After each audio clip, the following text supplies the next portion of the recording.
안녕하십니까. 거꾸로 투자는 쇼킹 부동산입니다. 어제 미국에서 중요한 소식이 전해졌습니다.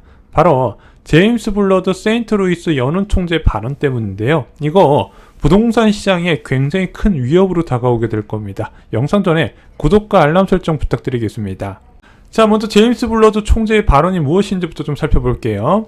자, CNBC와의 인터뷰에서 어떻게 이야기를 했다? 연준은 1980년대 이후 가장 높은 인플레이션과 싸우고 있다. 그래서 확실히 꺾였다는 신호가 보이기 전까지는 긴축을 지속하겠다고 밝힌 겁니다. 그래서 연내 추가로 1.5%포인트 정도의 금리 인상이 있을 거라고 본다. 이렇게 이야기를 한 거죠. 자, 현재 기준금리 대비 그럼 얼마나 더 올라야 될까요? 현재 기준금리가 2.5%인데 여기서 1.5%포인트 더하면은요 4%가 돼요. 그럼 연말에 기준금리가 4%가 되려면은 3번 남은 FOMC 회의에서 모두 빅스텝으로 해야 된다는 부분이죠. 당초 시장 전망치와 이게 얼마나 다를까요?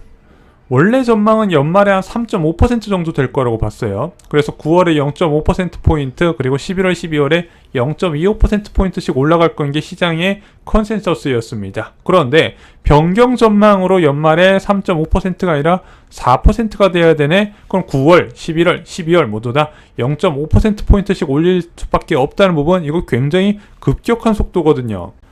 물론 이렇게 생각하실 수 있습니다. 야, 봐봐. 투표권자 7명 중에서 겨우 1명이 발언했다. 그것으로 너무 호들갑 떠는 거 아니냐? 확정된 것처럼. 그런데 연말 4%의 기준금리 가능성은요, 이번에 처음 제기된 게 아닙니다.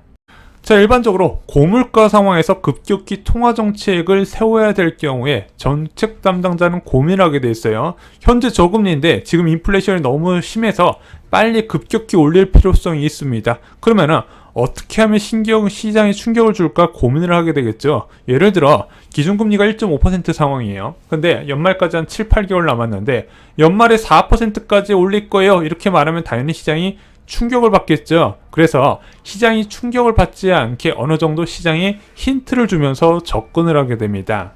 그래서 연준은 통화정책 변화를 위해서 어떻게 신호를 줬냐면요. 6월 18일 날 연준 내부 보고서를 유출시켜요. 여기에 금리를 4에서 7%까지 올라가야 현재의 심각한 인플레이션을 잡는다고 되어 있었어요. 그리고 나서 8월 4일 날 대표적인 매파를 통해서 가능성을 처음으로 제기한 거죠. 연말까지 금리를 4%까지 올린다는 부분입니다. 그 다음에 비둘기적 성향을 가진 인사들이 발언을 이어가면서 이것이 현실화가 되는 거죠. 그래서 벌써 두 번째 단계까지 온 것이고, 어차피 중도 성향이나 비둘기 성향 인사들이 지금 계속해서 블러드 총재의 뜻을 따라가는 추세가 나타나기 때문에 제가 볼 때 이것은 거의 확실시되고 있다, 이렇게 생각을 하고 있습니다.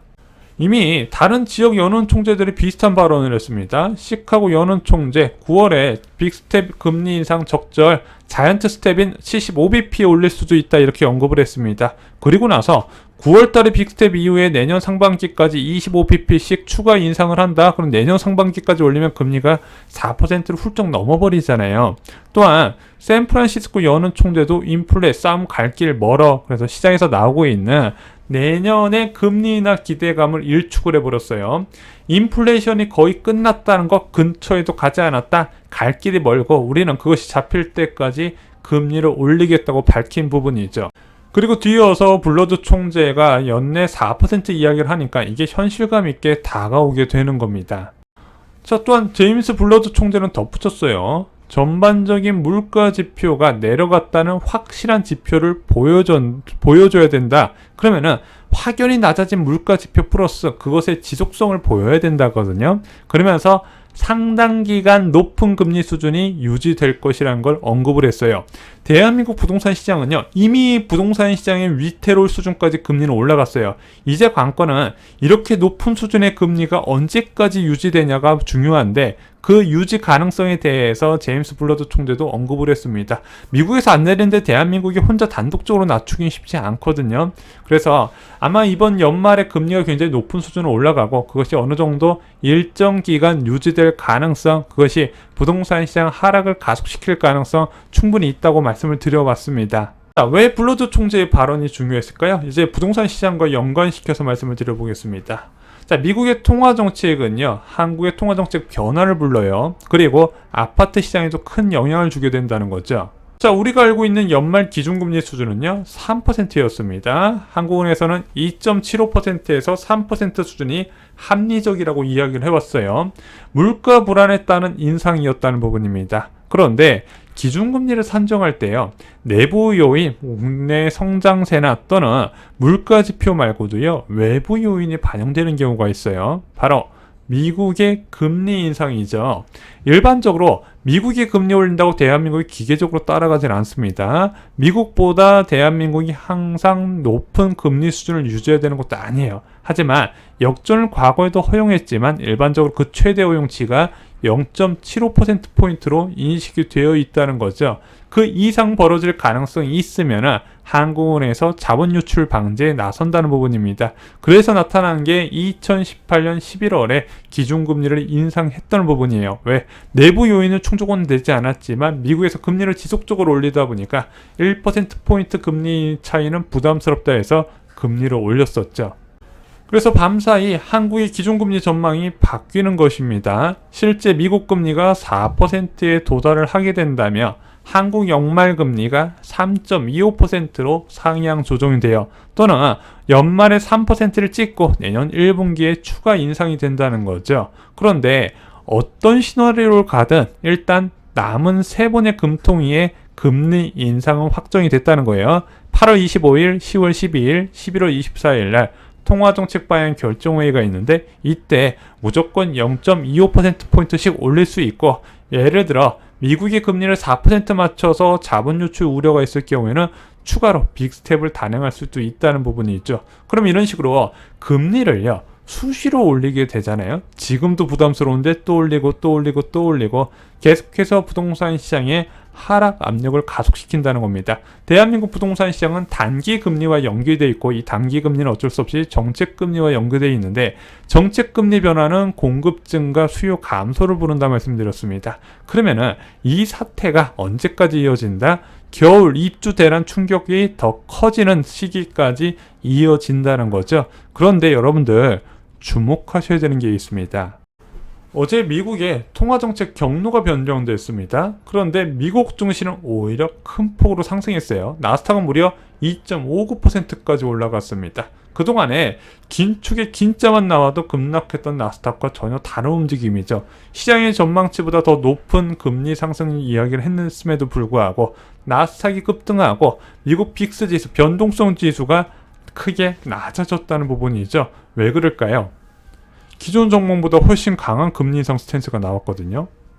자, 증시는 뭐 한 가지 이유로 결정되지는 않지만 제가 볼 때는 이미 시장은요, 6개월 뒤를 보고 있다는 겁니다. 연말까지 신나게 올리는 거 이미 가격에 다 반영을 하고 있다는 거예요. 그런데 금리를 많이 올리게 되면 자산시장도 충격을 받지 않나요?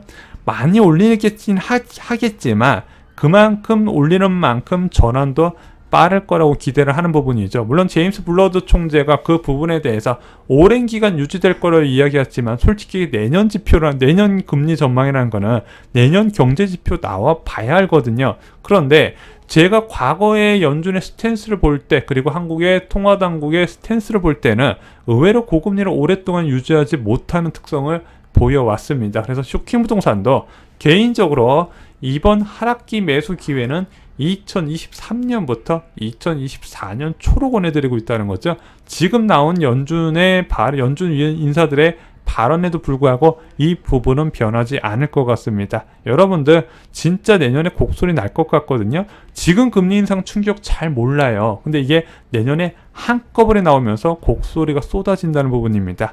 주택은요, 거꾸로 사셔야 되고요.